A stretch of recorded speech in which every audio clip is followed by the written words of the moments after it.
Mari kita merenungkan ayat dari Filipi 4:14. Segala perkara dapat kutanggung di dalam Dia yang memberi kekuatan kepadaku.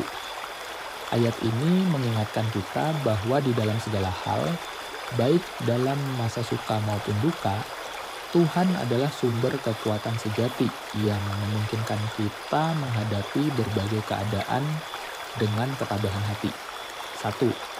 Ketika beban terasa berat saat hidup terasa seperti perjalanan panjang yang penuh dengan beban, ingatlah bahwa Tuhan tidak pernah meninggalkan kita sendirian. Kita mungkin merasa lelah, tak berdaya, atau bahkan putus asa, tetapi di tengah kelemahan itu, Tuhan hadir untuk menopang. Dia adalah sandaran yang kuat ketika kita merasa tak mampu lagi. Mari kita ingat bahwa kekuatan bukanlah sekadar tentang kemampuan kita untuk menahan beban, tetapi juga tentang kemampuan untuk menyerahkan beban itu kepada Tuhan. 2. Percaya pada rencananya. Terkadang kita mungkin tidak memahami jalan yang Tuhan berikan kepada kita. Kita bertanya-tanya mengapa ini harus terjadi atau mengapa jalan ini begitu sulit. Namun dalam Filipi 4:13 kita diajak untuk mempercayai bahwa Tuhan tahu apa yang terbaik untuk kita. Ia memiliki rencana yang jauh lebih indah dan sempurna daripada yang bisa kita bayangkan. Percayalah bahwa meskipun kita merasa tidak mampu, Tuhanlah yang memberikan kekuatan untuk melangkah. 3. Menemukan kedamaian dalam tantangan ayat ini juga mengingatkan kita bahwa kedamaian sejati datang ketika kita menyerahkan segala sesuatu kepadanya. Hidup mungkin penuh dengan cobaan dan rintangan, tetapi dengan kekuatan yang berasal dari Tuhan, kita dapat menghadapi setiap tantangan dengan hati yang tenang. Saat kita menyerahkan kekhawatiran kita kepadanya, kedamaian yang melampaui segala akal akan memenuhi hati kita. 4.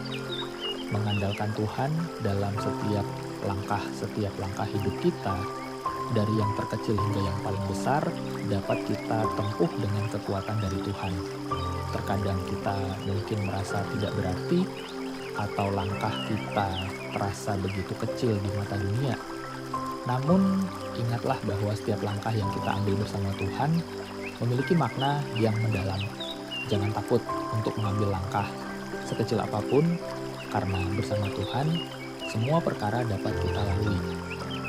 Kekuatan dalam kelemahan. Ada saat di mana kita merasa lemah, tidak mampu, dan tidak cukup baik. Namun, justru dalam kelemahan kita, Tuhan menunjukkan kekuatannya.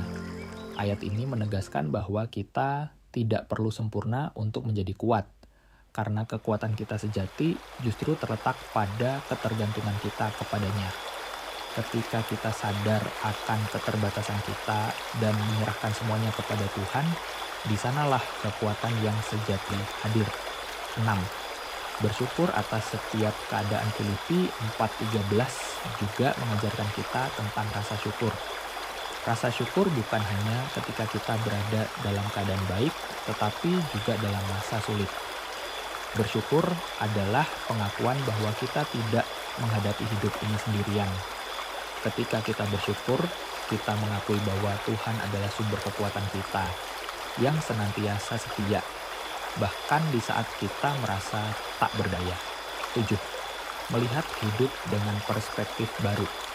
Ketika kita percaya bahwa segala perkara dapat kutanggung di dalam Dia yang memberi kekuatan kepadaku, kita melihat hidup dengan cara yang baru. Kita tidak lagi terfokus pada masalah atau kesulitan, tetapi pada siapa yang menyertai kita dalam menghadapi semuanya. Tuhan ingin kita memandang hidup dengan iman, melihat setiap tantangan sebagai kesempatan untuk memperkuat hubungan kita dengannya. 8. Menghadapi ketakutan dengan iman. Ketakutan adalah bagian dari perjalanan hidup, tetapi Tuhan mengingatkan kita bahwa kita tidak perlu menghadapinya sendirian. Dalam setiap ketakutan, mari kita ingat bahwa Tuhan adalah benteng kita. Ketika kita merasa gentar, kita bisa berkata, "Aku akan berani, bukan karena aku kuat, tetapi karena Tuhan memberikan kekuatan." Kekuatan untuk mengasihi, sesama kekuatan yang diberikan Tuhan, bukan hanya untuk menghadapi masalah pribadi, tetapi juga untuk melayani dan mengasihi sesama. Ketika kita merasa tak sanggup mengasihi atau mengampuni, Tuhan menyediakan kekuatan yang melampaui batas kemampuan kita. Dengan kasih Tuhan yang melimpah, kita dapat menjadi saluran kasih-Nya bagi orang lain. Kesepuluh, terus berjalan meski terasa sulit. Ayat ini memberi kita penghiburan dan semangat untuk tidak menyerah meskipun jalan yang kita tempuh terasa berat. Tuhan mengajak kita untuk terus berjalan karena di setiap langkah Dia ada di sisi kita. Ketika kita merasa ingin berhenti, ingatlah bahwa kekuatan Tuhan akan selalu cukup untuk membawa kita maju. Penutup, renungan dari Filipi 4:13 ini mengajak kita untuk terus berpegang pada Tuhan dalam segala situasi hidup. Ingatlah selalu bahwa kita tidak menghadapi hidup ini sendirian. Tuhan adalah kekuatan kita, penolong kita, dan penghibur kita yang setia. Mari kita belajar untuk mengandalkannya dalam segala perkara, mempercayai bahwa bersamanya segala sesuatu menjadi mungkin.